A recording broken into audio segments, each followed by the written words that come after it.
En Nochebuena, intenté brindar por mi difunta esposa. Mi hija, Brenda, me echó vino en la cara, llamándome hipócrita. Luego arruinó el regalo de mi nieto, haciéndolo gemir. Me quedé allí parado, procesando la situación en silencio. Lo que ella no sabía era la verdad que estaba a punto de revelar y la última palabra que tendría. Dale a me gusta, comparte y cuéntame desde dónde me escuchas para saber cómo esta Nochebuena lo cambió todo. El aroma a pino y canela inundó mi hogar. Un frágil consuelo en esta Nochebuena. El fuego crepitaba suavemente en la chimenea, proyectando una cálida luz sobre los rostros de mi familia y algunos amigos cercanos. Era 2023, exactamente 2 años desde que Eleanor nos había dejado, y esta reunión me resultó particularmente conmovedora. Extrañaba su risa, su meticulosidad en la decoración, la forma en que hacía que cada festividad fuera mágica. A pesar del dolor en el pecho, quería conservar las tradiciones que ella amaba, mantener a nuestra familia unida en este lugar que tanto apreciaba. Al terminar la cena, me levanté de mi asiento, sosteniendo una copa de cristal llena de sidra espumosa. Quiero brindar, comencé, con la voz un poco ronca por la emoción. Por Eleanor. Su espíritu aún ilumina este hogar, y su amor sigue uniéndonos. Nos enseñó el verdadero significado de la familia, de la generosidad y del perdón. Hice una pausa, recorriendo con la mirada la mesa, deteniéndose en mi hija, Brenda, y su esposo, Gary, y luego en mis nietos, Lily y Sam, que me observaban con ojos muy abiertos e inocentes. Antes de que pudiera terminar, una risa áspera y amarga rompió el silencio de la habitación. Era Brenda. Sus ojos, normalmente llenos de un destello de desafío, ahora estaban entrecerrados, fríos. ¿Perdón?, preguntó con desdén, dejando su vaso con un ruido que atrajo la atención de todos. «Qué rico, papá. Viniendo de ti, es pura hipocresía». Una oleada de confusión recorrió a los invitados. Gary se removió incómodo a su lado. Mi hermana Clara, sentada frente a mí, le dirigió a Brenda una mirada aguda y de advertencia. Pero Brenda los ignoró a todos. Con un movimiento rápido y deliberado, tomó su copa de vino tinto y, sin decir palabra, me arrojó el contenido directamente a la cara. Un jadeo resonó en el comedor, repentinamente silencioso. El líquido carmesí goteaba de mi cabello, me corría por la frente y manchaba mi suéter navideño color crema favorito. Se sentía frío y pegajoso, una cruda e inoportuna salpicadura de realidad. El agradable murmullo de la conversación se apagó por completo. Mis nietos, Lily y Sam, parecían horrorizados, sus caritas pálidas. El labio de Sam empezó a temblar. Nuestros vecinos, los Miller, que habían cenado con nosotros durante años, intercambiaron una mirada y empezaron a recoger sus cosas lentamente, con expresiones mezcladas de sorpresa y profunda incomodidad. No necesitaron decir nada. Sus acciones decían mucho de lo inoportuno que era este espectáculo. «¿Qué pasa, papá?», continuó Brenda, alzando la voz, sin inmutarse por el silencio atónito. «¿Acaso la verdad duele más que el vino? No te hagas el viudo afligido que defiende los valores familiares cuando has estado sentado sobre el seguro de vida de mamá como un dragón que guarda su oro». La acusación flotaba en el aire, pesada y venenosa. Sentía el vino deslizándose por mi barbilla, pero no me moví. Mis ojos estaban fijos en Brenda, intentando descifrar la profundidad de su ira, la fuente de ese veneno. Entonces señaló con el dedo el regalo cuidadosamente envuelto que había dejado antes bajo el árbol, destinado a Sam. Era un kit de maqueta de avión antiguo, algo con lo que sabía que había estado soñando. Un proyecto que podríamos construir juntos como Eleanor y yo solíamos hacer. «¿Y qué es esta chatarra?», se burló, descartando el considerado regalo sin siquiera saber qué era. ¿Otro truco barato para quedar bien? Antes de que nadie pudiera reaccionar, Brenda se acercó al árbol, le arrebató el regalo a Sam y con un tirón feroz arrancó el papel. La caja se abrió de golpe y docenas de diminutos trozos de plástico, alas, fuselaje, hélices, se esparcieron por el suelo de madera pulida, rodando bajo las luces festivas. Sam, que estaba al borde de las lágrimas desde el incidente del vino, dejó escapar un gemido desgarrador. Lily rápidamente rodeó a su hermano pequeño con un brazo, acercándolo más a ella. Una extraña calma me invadió entonces, reemplazando la conmoción y el dolor iniciales. Me agaché en silencio, ignorando el vino que aún me corría por la cara, y comencé a recoger los pedazos dispersos del modelo de avión roto de Sam. Cada pequeña pieza que sostenía en la palma de la mano era como un pedazo de mi propio corazón. Miré a Brenda, en voz baja y firme a pesar del caos. «Gracias, Brenda», dije con un profundo cansancio en el tono. «Gracias por mostrar tu verdadero rostro esta Nochebuena». Mis palabras solo parecieron avivar su ira. «Oh, ¿ahora te haces la víctima? Después de todas las veces que me has negado, ese préstamo de emergencia para la casa, el dinero para la ortodoncia de Lily, el capital para el negocio de Gary. Siempre dijiste que no. Siempre te aferraste al dinero de mamá, mientras fingías ser un padre cariñoso y afligido». Levantó las manos con exasperación. «No te molestes con tu actuación, papá. Todos sabemos que solo lo estás acaparando, explotando tu papel de viudo para ganar compasión». Me enderecé con un puñado de piezas de plástico en la mano. La calma no me había abandonado. «Brenda», dije, con mi voz interrumpiendo su diatriba, ahora firme, «¿de verdad crees que no he hecho nada por ti ni por tus hijos?» Ella se burló. «¿Qué has hecho exactamente? Además de negarte a cualquier petición razonable?» «Pagué las facturas médicas de Lily el año pasado, Brenda. Las que, según dijiste, el seguro no cubría. Las que casi te endeudan. Usé parte del seguro de vida de Eleanor para eso. ¿Y la costosa guardería privada de Sam, la que insististe en que necesitaba? También la pagué durante casi un año, sin que me lo pidieras, solo para asegurarme de que mi nieto tuviera un buen comienzo». Observé su rostro, viendo un destello de sorpresa, luego un rápido cambio a desafío. «¿Y las clases particulares de Sam, Brenda? ¿La que necesita desesperadamente para leer? Me ofrecí a pagarla directamente, ¿recuerdas? Te llamé 2 veces, ofreciéndote a encargarte, pero nunca me devolviste las llamadas. Dijiste que lo solucionarías, pero pasaron los meses y Sam sigue luchando». La habitación estaba en silencio. El único sonido eran los suaves sollozos de Sam. La tía Clara, con el rostro decepcionado y enfadado, finalmente se levantó. Se acercó a Lily y Sam, tomándoles las manos con suavidad. «Ya basta, Brenda», dijo Clara con la voz ligeramente temblorosa. «Ya has traumatizado a estos bebés por una noche. Vamos, cariños, nos vamos a casa». Sacó a los niños de la habitación. Sus pequeñas figuras desaparecieron por la puerta, dejando un vacío. Volví la mirada hacia Gary, el esposo de Brenda, que permanecía paralizado junto a la mesa, evitando mi mirada. «Gary», dije con voz fría, sin la calidez que solía caracterizar mi tono con él, «llévate a Brenda a casa. Y no la traigas de vuelta, no a esta casa, nunca más». Brenda abrió la boca, lista para protestar, pero no le di la oportunidad. Mis ojos se clavaron en los suyos, llenos de una tristeza tan profunda que trascendía la ira. «¿Querías saber la verdad, Brenda?», dije, cada palabra cargada de firmeza. «Aquí está. Ya no eres mi hija». El rostro de Brenda, una máscara de incredulidad y luego de puro veneno, se contorsionó. «No puedes hacer eso», gritó con voz ronca, resonando en el comedor, ahora inquietantemente silencioso. «Te arrepentirás de esto, viejo. Morirás solo, amargado y olvidado, justo como te mereces». Gary, pálido y con claras ganas de desaparecer, finalmente recuperó la voz, murmurando un débil «Brenda, por favor», mientras tiraba de su brazo. Ella se resistió un momento más, con la mirada fija en la mía, antes de que Gary lograra arrastrarla a través de la puerta. Sus duras palabras fueron el último sonido que se desvaneció en la noche de diciembre. La puerta se cerró con un clic, dejando tras de sí un silencio tan profundo que parecía un peso físico. El agradable calor del fuego parecía ahora insuficiente contra el frío que se había instalado en la habitación. Permanecí allí un largo rato, mientras el aroma a vino derramado se mezclaba con el persistente aroma a pavo y pino, un grotesco contrapunto a la decoración festiva. Mi reflejo en la ventana oscura mostraba vetas rojas contra mi cabello canoso, un vívido cuadro de la destrucción de la noche.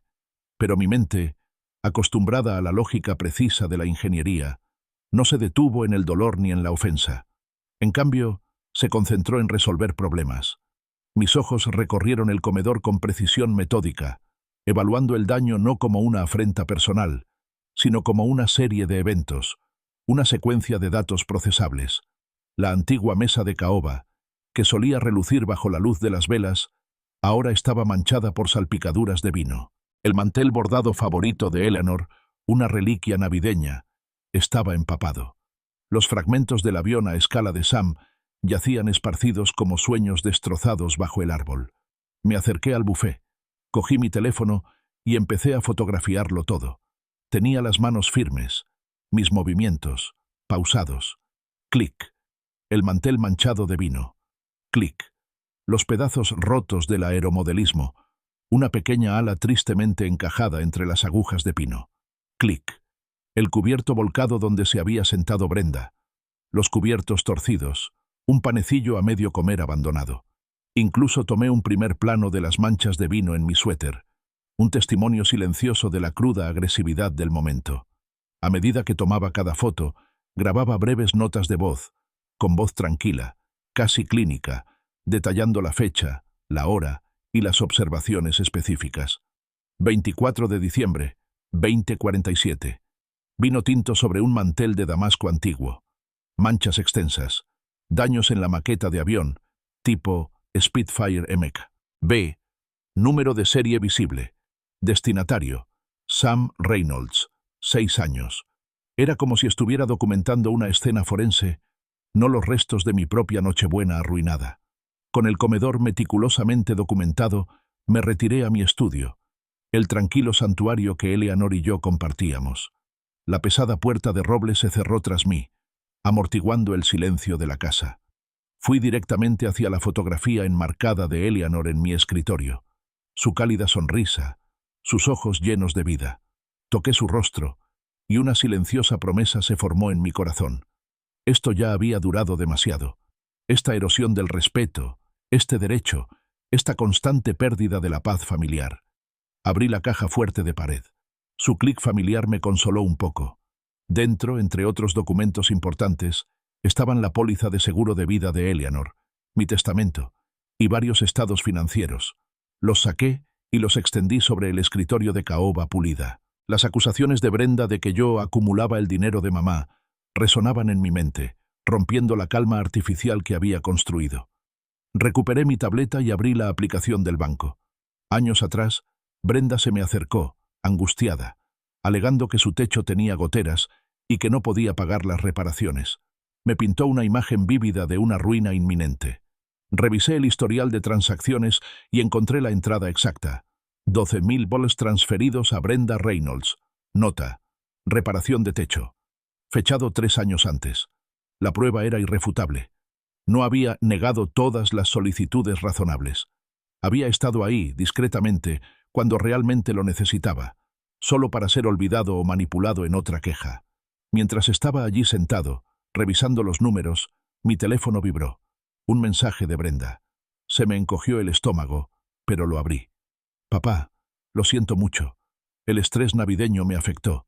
Es muy difícil sin mamá, y he estado bajo muchísima presión. Sabes que no era mi intención. ¿Podemos hablar, por favor? Odio cuando peleamos, me siento fatal. Simplemente nos extraño. Una oleada de amarga comprensión me invadió. Esto no era una disculpa. Era manipulación. Un ejemplo clásico. Ni una sola palabra reconociendo sus acciones. El vino, el regalo roto, el terror en los ojos de su hijo.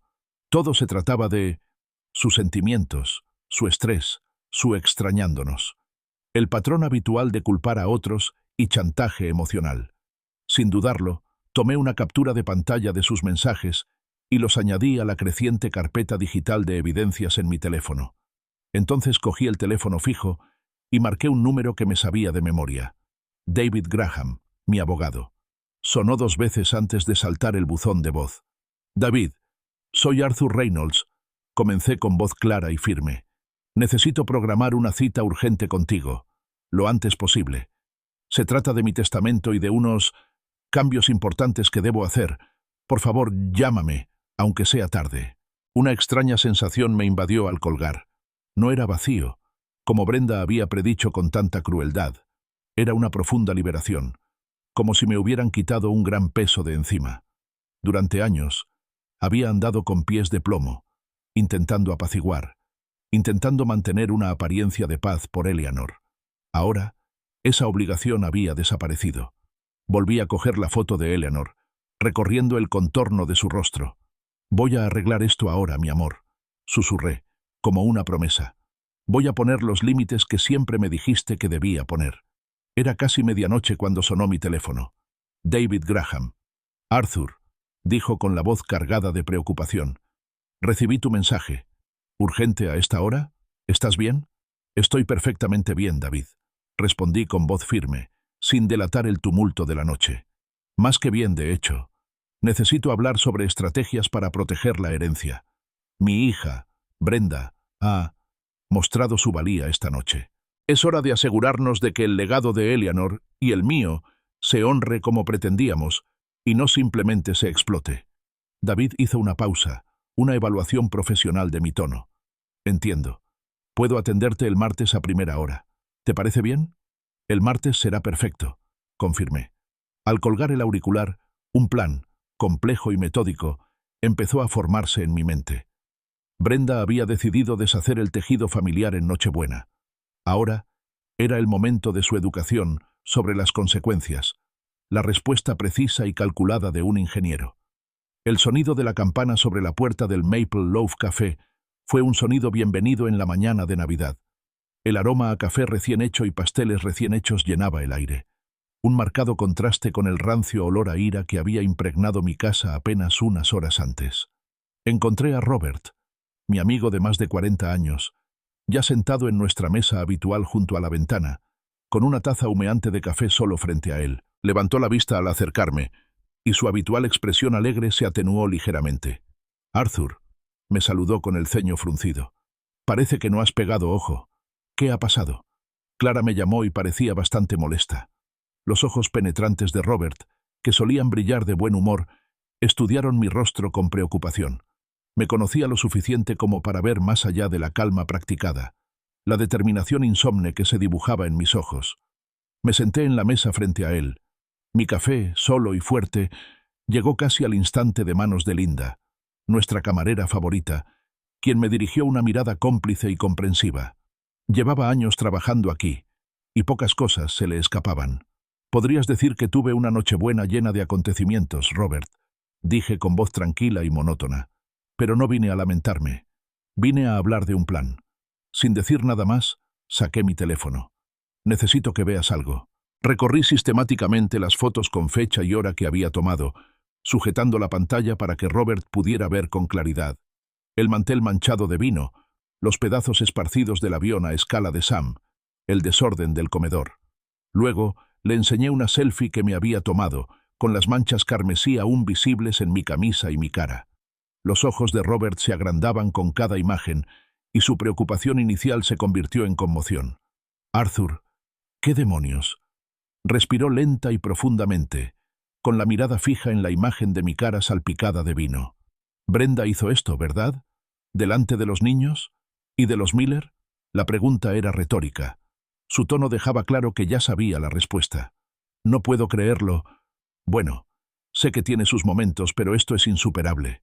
«Más allá de los momentos, Robert», corregí, sin que mi voz delatara emoción alguna. Este fue un acto público y calculado de humillación y falta de respeto, no solo hacia mí, sino hacia la memoria de Eleanor, y sin duda hacia los niños.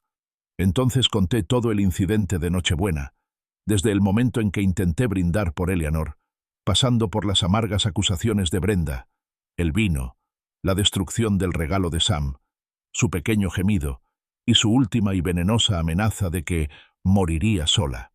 Incluso describí el mensaje de texto manipulador que me envió después. Mientras hablaba, noté que Linda, aparentemente rellenando azucareros en una mesa cercana, se detuvo. Sus movimientos se ralentizaron, ladeó la cabeza casi imperceptiblemente mientras escuchaba a escondidas. La miré fugazmente. Su expresión era de inconfundible desaprobación. Los detalles sobre los regalos destruidos y la evidente ausencia de una disculpa sincera la estaban afectando claramente. Cuando terminé, Robert se recostó, con un músculo tenso en la mandíbula. «Arthur, lo siento mucho, amigo. Soportar esto, sobre todo en Nochebuena, es imperdonable». Su voz era baja, llena de genuina empatía. El perdón, Robert, se gana, dije, sacando un sobre grueso de mi maletín. Dentro estaba mi testamento, un documento que no había revisado en detalle desde el fallecimiento de Eleanor. También saqué un rotulador verde, y algunas acciones lo niegan. Con pulso firme, abrí el testamento. Expliqué mi plan. Brenda será completamente desheredada. Toda mención de Brenda Smith será eliminada. Su nombre no volverá a aparecer en este documento. Mi marcador verde se movía por la página, tachando sistemáticamente su nombre donde quiera que apareciera, una cruda representación visual de la firmeza de mi decisión. Sin embargo, continué, Lily y Sam, mis nietos, son inocentes de todo esto. Merecen un futuro, libre de las decisiones de su madre. Tengo la intención de establecer un fideicomiso aparte para ellos. Estará disponible cuando cumplan 25 años, pero con una condición crucial. Miré a Robert, mirándolo directamente a los ojos. El fideicomiso se administrará con el entendimiento explícito de que sus desembolsos están condicionados a que demuestren un respeto genuino por la familia, un compromiso con la educación y una comprensión del valor del trabajo duro. No solo el derecho a heredar la riqueza. Robert asintió lentamente, asimilando cada palabra. Lo entiendo perfectamente, Arthur. Y estoy totalmente de acuerdo. Ya era hora de que alguien le enseñara a esa chica las consecuencias.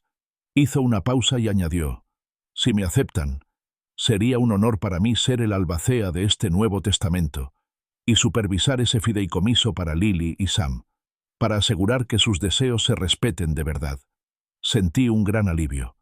Robert no era solo un amigo, era un hombre íntegro, leal y pragmático. Gracias, Robert, dije con una calidez inusual en la voz. Tengo aquí la información de contacto de David Graham. Necesito que estés presente para la firma y también para presenciar un testamento en video que pretendo hacer, explicando mis decisiones. Le entregué una tarjeta con los datos de David. Robert tomó la tarjeta con mirada pensativa. ¿Sabes, Arthur?, reflexionó. Eleanor, bendita sea su bondad, siempre ponía excusas por Brenda.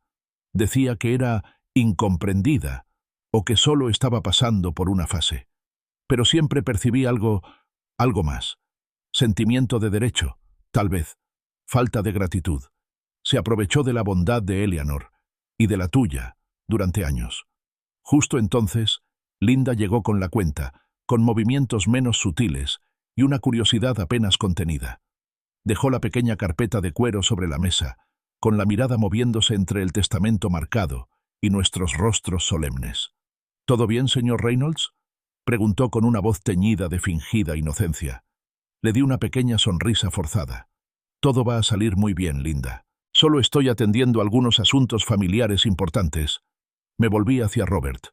Me reuniré con David Graham el martes por la mañana. Me gustaría que me acompañaras.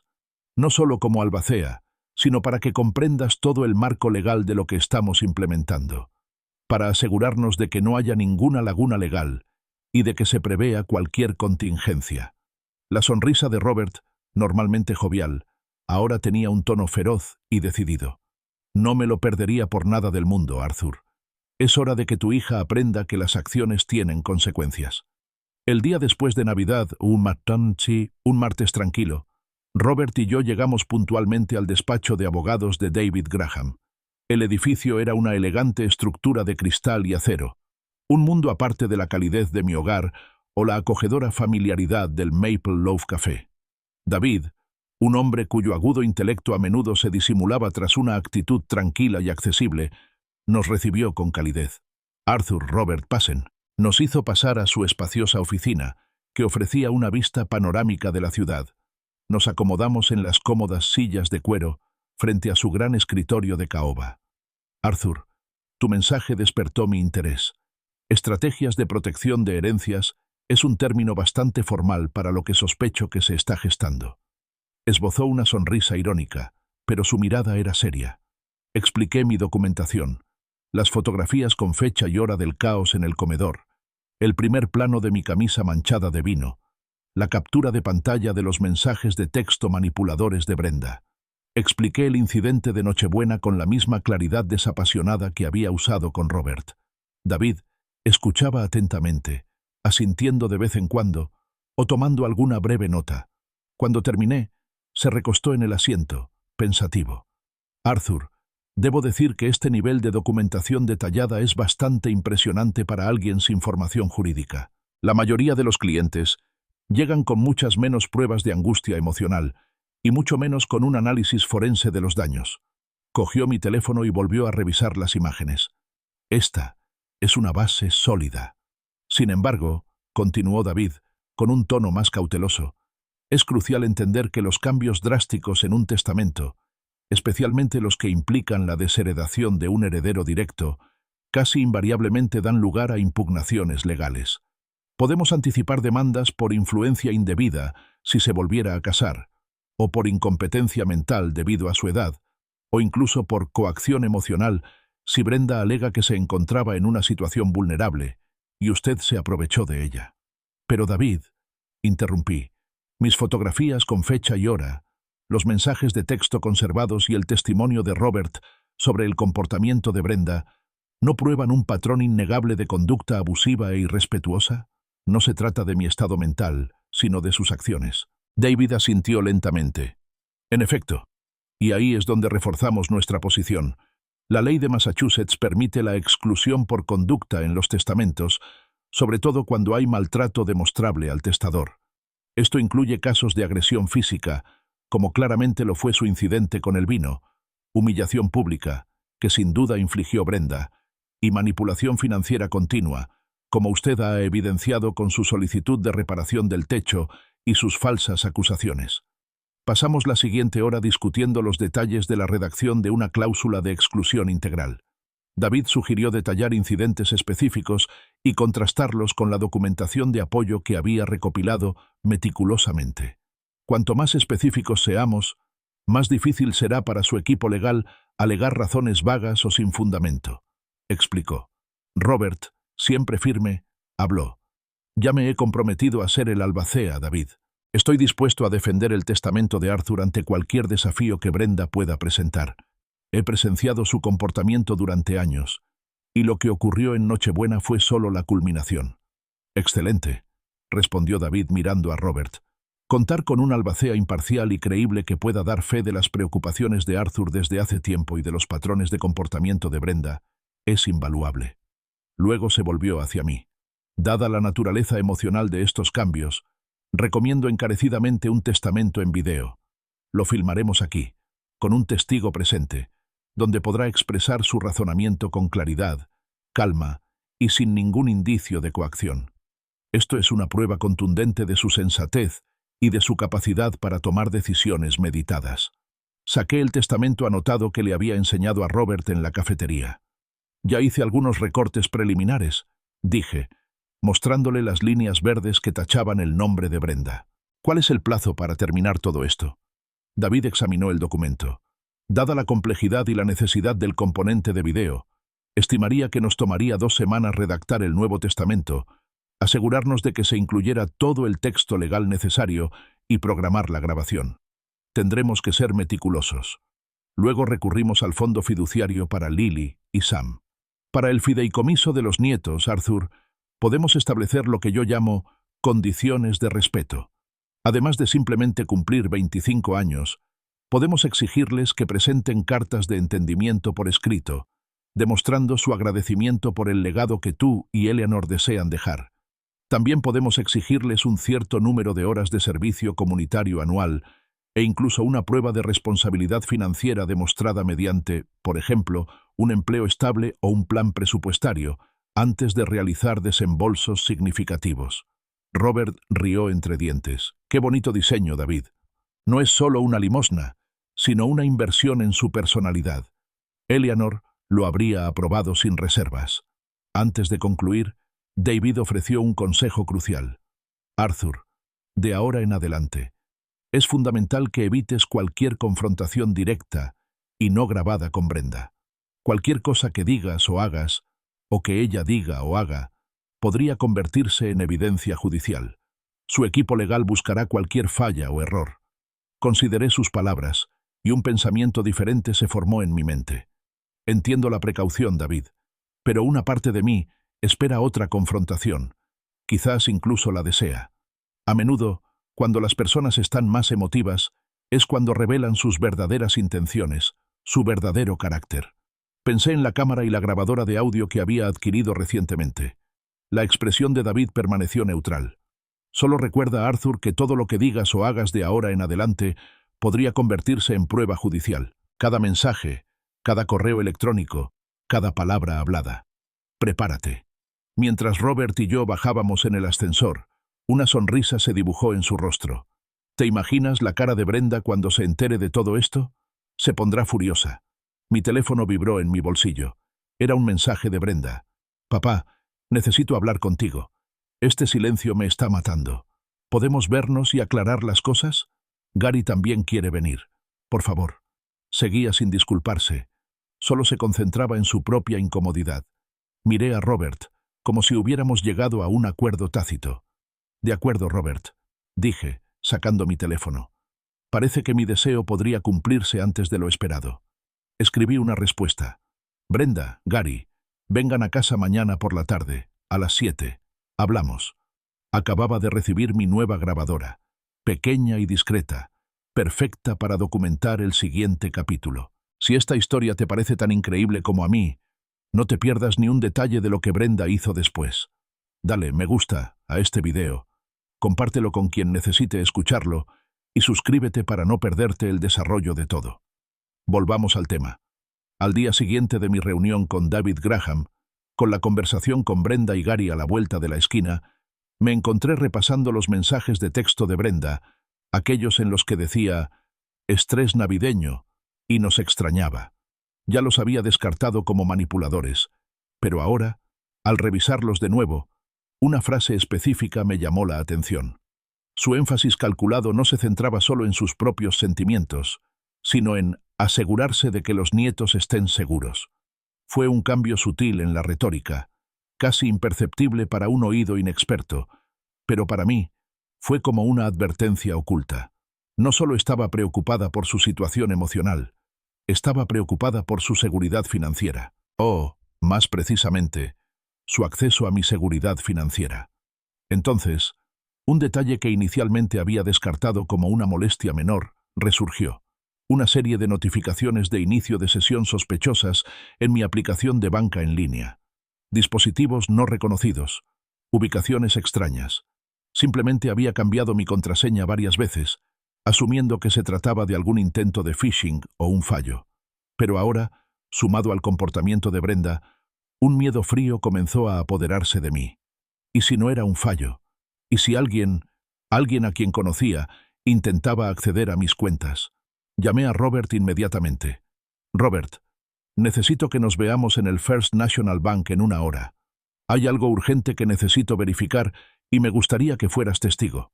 Su aceptación inmediata, sin lugar a dudas, subrayó la gravedad de la situación.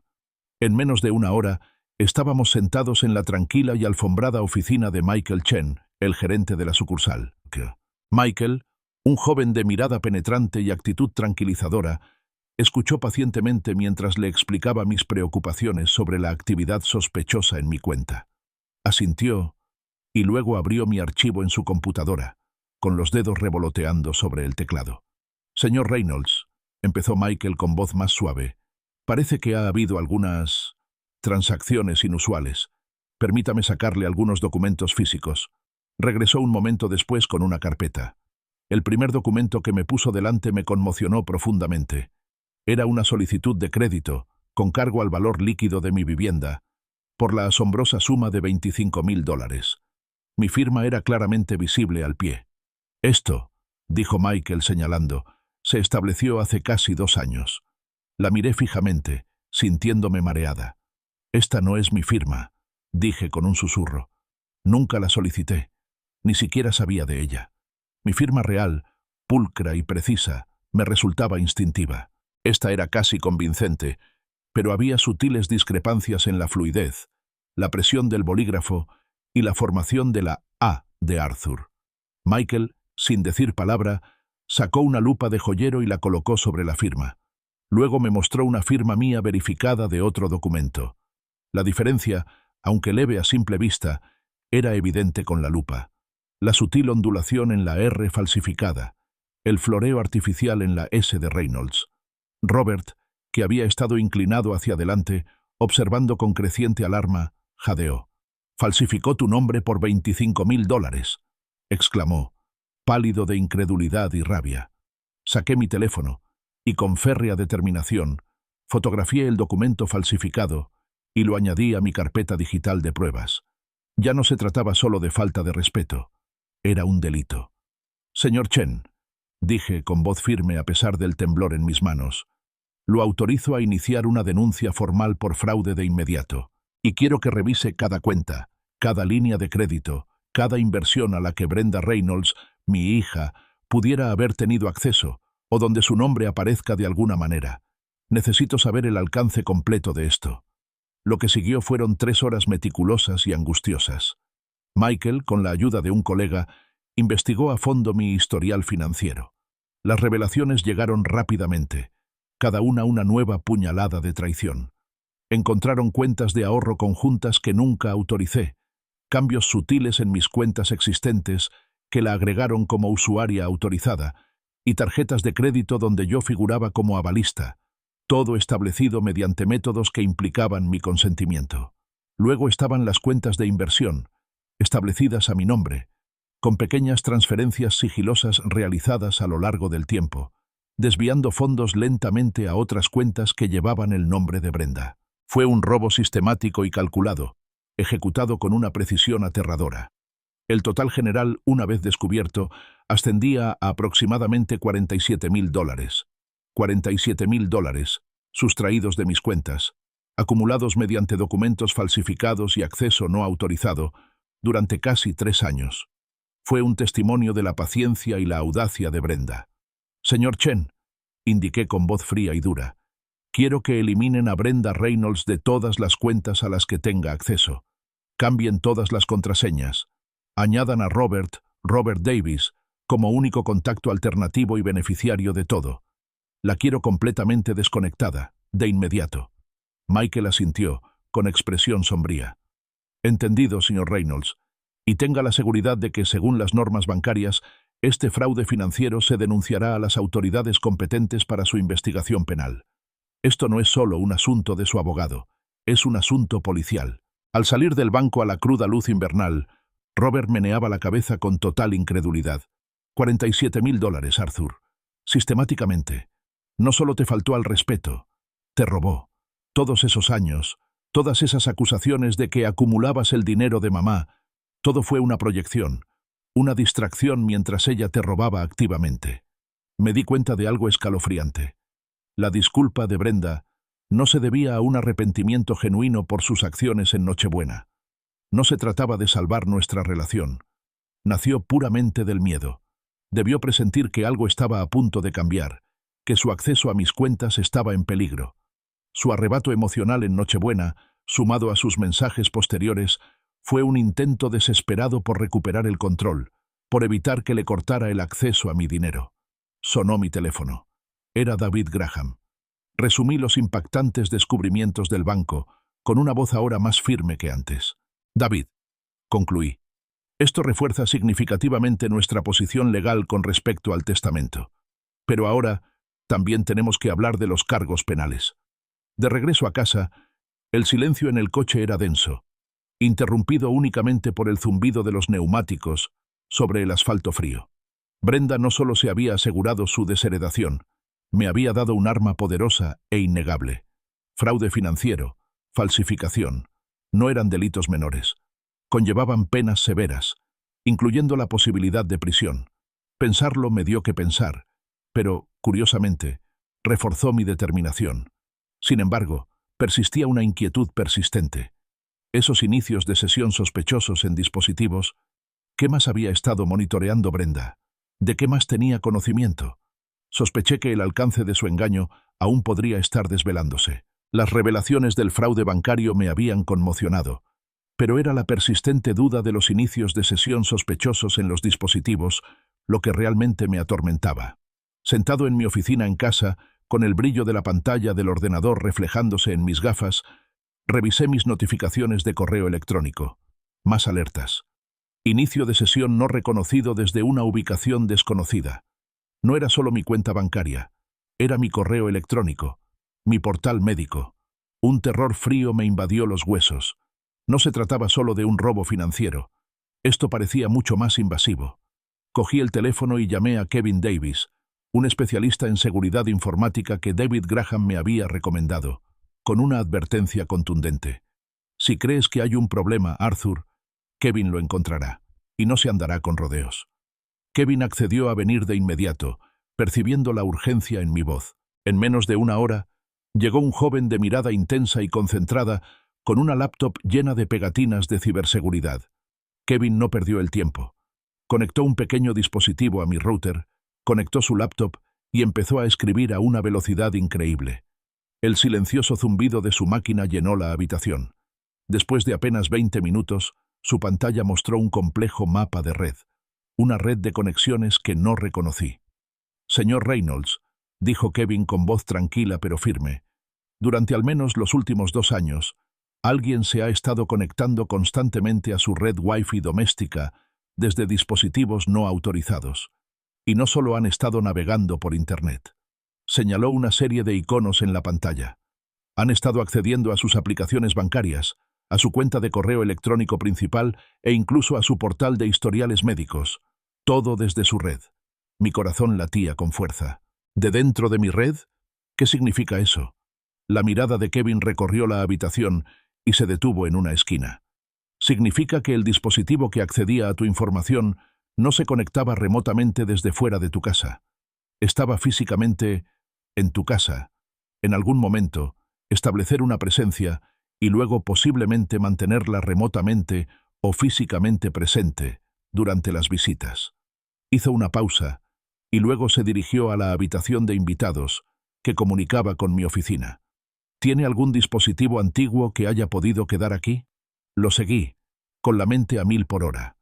En la habitación de invitados, donde Brenda y Gary solían alojarse durante las visitas familiares, había un viejo iPad que no había usado en años. Eleanor me lo había comprado, pero yo prefería mi portátil. Brenda solía pedirlo prestado para entretener a los niños cuando venían de visita. Kevin lo señaló, sobre la mesita de noche, enchufado a un cargador. Estaba encendido. Con creciente horror, vi a Kevin tomar el iPad. La pantalla no mostraba ningún juego ni ninguna película. Estaba llena de mis aplicaciones personales iniciadas. Mi banco, mi correo electrónico, el portal de mi médico. Todas accesibles, todas monitoreadas. Este dispositivo, declaró Kevin, con voz desprovista de emoción, ha estado actuando como una puerta trasera. Estaba configurado para conectarse automáticamente a tu Wi-Fi, y parece que alguien lo dejó conectado a tus cuentas importantes a propósito, quizás incluso instalando un software de monitoreo remoto. No fue un accidente. Empezó a revisar los registros de actividad en el iPad. Una escalofriante cronología de vigilancia se desplegaba ante mis ojos. Días, semanas, meses de Brenda monitoreando constantemente mis finanzas, mis correos electrónicos e incluso mis citas médicas. Entonces, Kevin abrió la app de mensajería en el iPad. Una conversación entre Brenda y Gary.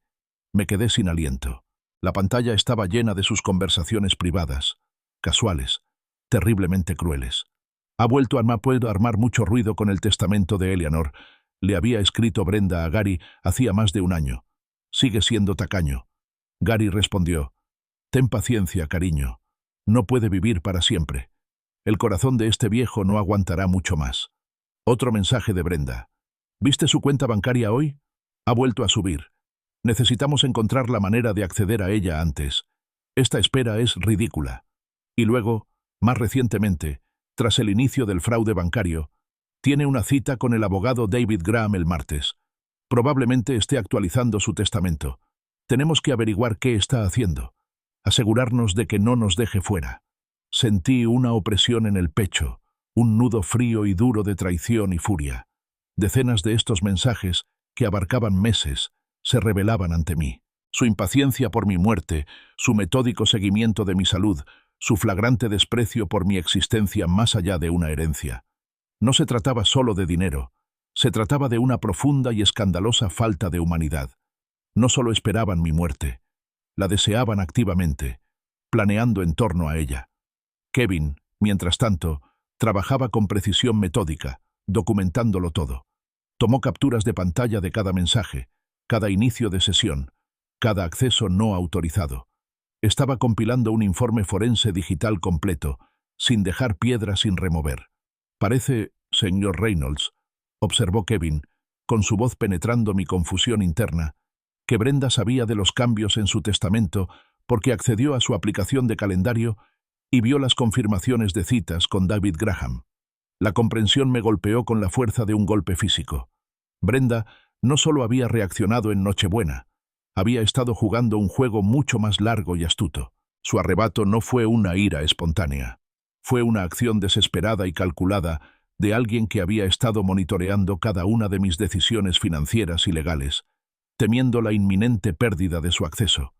Para cuando Kevin terminó, había recopilado más de 200 capturas de pantalla, registros de acceso y huellas digitales. «Esta es una prueba irrefutable, señor Reynolds», declaró, cerrando su portátil. «Esto no es solo una filtración, es acoso criminal y robo de identidad, simple y llanamente». La decisión era clara. No había más vacilaciones ni dudas. Brenda había orquestado una campaña de robo y vigilancia contra su propio padre, impulsada por la avaricia y una escalofriante indiferencia hacia mi bienestar. Presentaría cargos. Pero primero, necesitaba asegurarme de que mi propia historia quedara expuesta sin ambigüedades. Encendí mi cámara profesional, la que solía usar para documentar mis proyectos de ingeniería.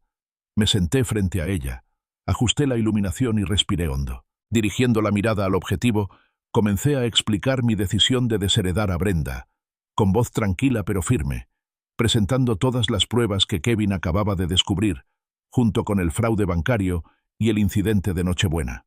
Esto no era solo para David Graham, era para cualquiera que alguna vez cuestionara mis decisiones. Una vez grabado, subí el video a un servicio seguro de almacenamiento en la nube y le envié copias a David de inmediato.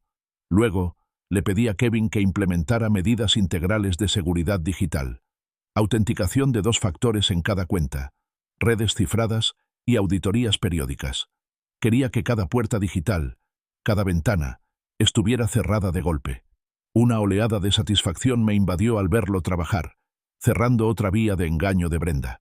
Mientras Kevin recogía, mi teléfono vibró. Un mensaje de David Graham. «Tengo la documentación de la orden de alejamiento lista. ¿Podríamos vernos en el juzgado el jueves por la mañana?» El encuentro con Brenda y Gary mañana por la noche sería muy diferente de lo que esperaban. Era una tarde fresca de finales de febrero, unas semanas después del torbellino de preparativos legales y los impactantes descubrimientos del espionaje digital de Brenda. La tormenta inicial había pasado, dejando un remanso de paz casi sereno. Estaba sentado en mi estudio, con un montón de cartas de agradecimiento sobre el escritorio. Eran de varias organizaciones de prevención del maltrato a personas mayores, que agradecían las charlas que había estado dando, utilizando mis propias experiencias, cuidadosamente anonimizadas, por supuesto, para educar a las comunidades sobre la naturaleza insidiosa de la explotación financiera y el acoso digital. Sentía una silenciosa satisfacción al convertir mi dolor en un propósito, una forma de honrar la memoria de Eleanor, ayudando a otros a evitar dificultades similares. Mi momento de paz se vio interrumpido abruptamente por el rugido familiar de la camioneta de Brenda entrando en mi entrada. Levanté la vista y dejé escapar un suspiro. Habían pasado semanas desde que se había notificado la orden de alejamiento que le prohibía contactarme o acercarse a mi propiedad. Sin embargo, allí estaba, con el rostro desencajado por una mezcla de rabia y desesperación. Al salir del vehículo, vi que sostenía un cartel con letras toscas. «Mi padre traicionó a su familia». Sin dudarlo un segundo, saqué mi teléfono y comencé a grabar. Sabía que era una violación y necesitaba pruebas irrefutables. «¡Papá!», gritó Brenda, y su voz resonó por el tranquilo vecindario. «Viejo desalmado, ¿cómo pudiste hacerles esto a tus propios nietos? Retirándoles la herencia, negándoles un centavo mientras tú tienes $500,000. Su voz se elevó hasta un tono histérico, deliberadamente lo suficientemente alto para que los vecinos la oyeran. Como si fuera una señal, las puertas empezaron a abrirse. La señora Miller, mi vecina de enfrente, que había presenciado el desastre de Nochebuena, salió a su porche con los brazos cruzados y una expresión de profunda desaprobación. Otros vecinos, atraídos por la conmoción, también salieron. Algunos incluso sacaron sus teléfonos para grabar. Llamé a la policía con calma, con voz firme mientras denunciaba la infracción. Habla Arthur Reynolds, de Elmwood Drive 14. Mi hija, Brenda Smith, está violando una orden de alejamiento. Está en mi propiedad, causando disturbios. Mantuve el teléfono cerca de la oreja mientras seguía grabando la diatriba de Brenda con la otra mano. Brenda caminaba de un lado a otro por la acera cerca de mi entrada, agitando su cartel erráticamente. «Tiene $500,000», se lamentó al público invisible que imaginaba, «y quiere dejar a mis hijos sin nada. Es un monstruo». «¡Ay, Brenda!», gritó la señora Miller desde el porche, con voz clara e imperturbable, a pesar del dramatismo de Brenda. «¿No recuerdas lo que dijo el periódico sobre tus cargos de fraude financiero? ¿Los que presentó el señor Reynolds? Quizás por eso decidió proteger sus bienes». Brenda giró la cabeza hacia la señora Miller. «Mentiras, todas mentiras. Mi padre está manipulando a todos. Intenta arruinarme porque está amargado y viejo». Miró directamente a mi cámara. «Es todo un montaje, papá. Estás intentando incriminarme». En cuestión de minutos, 2 patrullas de policía doblaron la esquina. Sus sirenas estaban en silencio, pero su presencia era inconfundible. El agente Davis, un rostro familiar de la comisaría local, fue el primero en acercarse a Brenda. «Señora, ¿hay algún problema?», preguntó con tono mesurado. Me encontré con la agente Davis en la puerta de mi casa, con una copia de la orden de alejamiento ya en la mano. «Agente, ella está violando directamente esta orden». El agente Davis tomó el documento, lo miró y luego se volvió hacia Brenda. «Señora Smith, está violando una orden de alejamiento legal al estar aquí e intentar contactar al señor Reynolds. Necesito que retire ese cartel y abandone el lugar inmediatamente». La cara de Brenda se arrugó. «Esto es una locura. Papá, deja esta locura. Soy tu hija». Dio un pisotón como una niña malhumorada. Salí al porche, asegurándome de mantener la distancia requerida en la orden. Mi voz, tranquila y firme, se oyó con claridad en el césped. «Mi hija murió la noche que me echó vino en la cara, Brenda. Eres solo alguien que comparte mi ADN, y no tienes cabida aquí». Las palabras parecieron desanimarla. Sus hombros se hundieron, su cartel tembló. El agente Davis actuó con rapidez, indicándole que se diera la vuelta. «Está arrestada, señora Smith, por violar una orden de alejamiento». Las protestas de Brenda se convirtieron en sollozos ahogados al sentir el frío acero de las esposas en sus muñecas. El cartel, con letras toscas, se le escapó de las manos y cayó al pavimento como una bandera de rendición. Mientras la escoltaban hacia la patrulla, su mirada se cruzó con la mía por última vez, una súplica desesperada, entre lágrimas. «¿Qué hay de Lily y Sam, papá? Por favor, piensa en Lily y Sam». Me quedé de pie en mi porche, con la voz resonando con una firmeza que no dejaba lugar a dudas. «Lily y Sam tendrán sus fondos para la educación, Brenda, cuando aprendan a mostrar respeto y gratitud, cualidades que su madre nunca poseyó». Las luces del coche patrulla destellaron una vez al alejarse, llevándose a Brenda por la calle hasta perderse de vista. Un profundo silencio se apoderó del barrio. Los vecinos se acercaron lentamente, ofreciéndoles palabras de apoyo. «Hiciste lo correcto, Arthur», dijo la señora Miller en voz baja, poniéndome una mano en el brazo. «De verdad no se da cuenta del daño que le ha hecho a su propio caso, ¿verdad?». Simplemente asentí. Al regresar a mi estudio, comencé a revisar de inmediato los 47 minutos de grabación que había grabado del colapso de Brenda. Cada acusación, cada violación, cada súplica desesperada, todo meticulosamente documentado. Esta última evidencia, combinada con el fraude bancario y el acoso digital, garantizaría que mi victoria, no solo en el tribunal, sino también al recuperar mi paz, fuera completa y permanente. Mi teléfono vibró. Un número desconocido. Un mensaje de Brenda. «Papá, por favor, tienes que hablar conmigo antes de que las cosas empeoren». No lo decía en serio. Miré el mensaje con una sonrisa sombría en los labios. Demasiado tarde. Una semana después del dramático arresto de Brenda, el tranquilo bullicio de la oficina de David Graham parecía un santuario. En su gran mesa de conferencias había 3 cajas de banco, cada una meticulosamente etiquetada, repletas de las pruebas que había recopilado. Fotografías, extractos bancarios, informes forenses digitales, capturas de pantalla de mensajes y copias de la orden de alejamiento. David, impecablemente vestido como siempre, se recostó en su silla con una expresión de admiración profesional en el rostro. Arthur, comenzó, señalando las cajas, tu caso está minuciosamente documentado. La mayoría de los clientes, incluso con quejas legítimas, no llegan ni de lejos a este nivel de detalle. Tu experiencia en ingeniería sin duda valió la pena, convirtiendo lo que podría haber sido un lío de él dijo, ella dijo, en un cúmulo de hechos innegables. La audiencia penal por la violación de la orden de alejamiento de Brenda y la impugnación civil de mi testamento se programaron para la semana siguiente.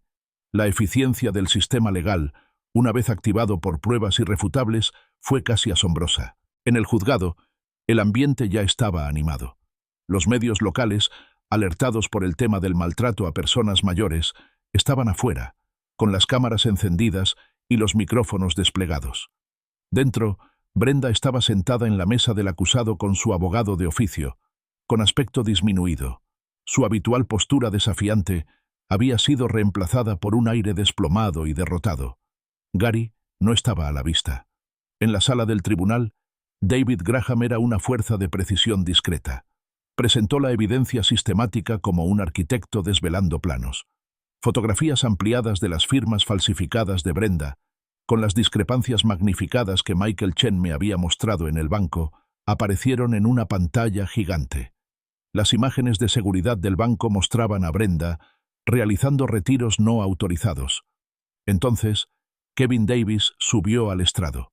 Kevin, con sus explicaciones técnicas y serenas, expuso la vigilancia sistemática de Brenda durante 2 años. Mostró los mapas de la red, los registros de inicio de sesión y las escalofriantes capturas de pantalla de los mensajes de Brenda y Gary, sus crueles discusiones sobre mi mortalidad, su impaciencia por mi muerte, su vigilancia calculada de mis cuentas para su herencia. La jueza Thompson observaba impasible, pero pude ver cómo apretaba la mandíbula. El abogado de Brenda, un joven defensor público, visiblemente abrumado, intentó controlar los daños. Intentó retratar a Brenda como una hija angustiada, consumida por el dolor tras la muerte de su madre, obligada a tomar medidas desesperadas por la presión financiera.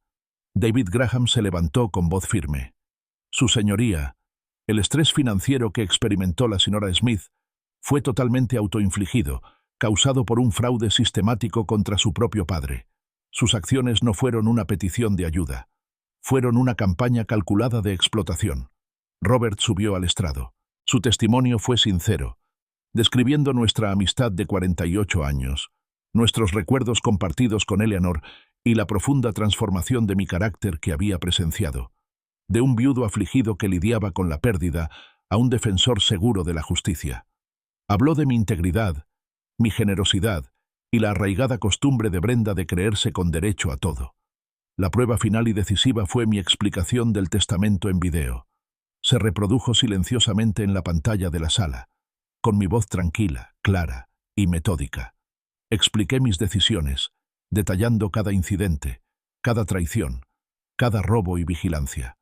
Hablé de mi capacidad mental, mi amor por mis nietos y mi inquebrantable convicción de que la familia se construía con algo más que sangre. La jueza Thompson escuchó atentamente cada palabra. Al terminar el video, miró a Brenda. «Señora Smith», dijo con voz severa, «su abogado intenta clasificar esto como un conflicto familiar. Yo lo clasifico como maltrato a personas mayores, puro y duro. Las pruebas presentadas hoy presentan un claro cuadro de fraude calculado, manipulación emocional y un grave abuso de confianza. Los veredictos fueron rápidos y contundentes. Brenda fue condenada penalmente por violar la orden de alejamiento, sentenciada a servicio comunitario, y se enfrentó a órdenes de protección extendidas que le prohibían cualquier contacto conmigo o con mis bienes en el futuro previsible. La impugnación civil de mi testamento fue desestimada con perjuicio, lo que significa que Brenda ya no tenía derecho a mi patrimonio. Me fueron adjudicados todos mis honorarios legales, que Brenda debía pagar. Afuera del juzgado, entre los flashes de las cámaras y la impaciencia de los periodistas, di una breve declaración. Hoy se ha hecho justicia, declaré con una voz que resonaba con serena fuerza. No tomé mis acciones a la ligera, pero fueron necesarias para protegerme y garantizar que se mantengan los verdaderos valores familiares. Mis nietos, Lily y Sam, seguirán recibiendo apoyo educativo, pero solo si aprenden a mostrar el respeto y la gratitud que su madre nunca quiso representar. De camino a casa, la carga que aún no sabía que llevaba finalmente se alivió. La sensación de paz era completa, profunda. La campaña metódica que había emprendido, la planificación estratégica, el compromiso inquebrantable con la verdad, todo ello me había llevado a esto. Un año después, en la mañana de Nochebuena de 2024, mi hogar resplandecía con una calidez distinta. El aroma a romero y cordero asado llenaba el aire. Tarareaba una melodía mientras picaba verduras, preparando la cena con una alegría que no había sentido en años. La lista de invitados para esta Navidad no estaba dictada por obligación, sino por amor. Mi familia elegida, Robert y su esposa Grace, Kevin y su esposa Sarah con su hijo Noah de 6 años, la tía Clara, los Miller e incluso el detective Evans, que se había hecho amigo durante el proceso. Al poner la mesa, coloqué un sobre manila en cada puesto. Dentro había una copia de mi testamento. Más tarde, durante la cena, les explicaría cómo el respeto y la lealtad les habían hecho ganarse una parte de mi patrimonio, no mi linaje.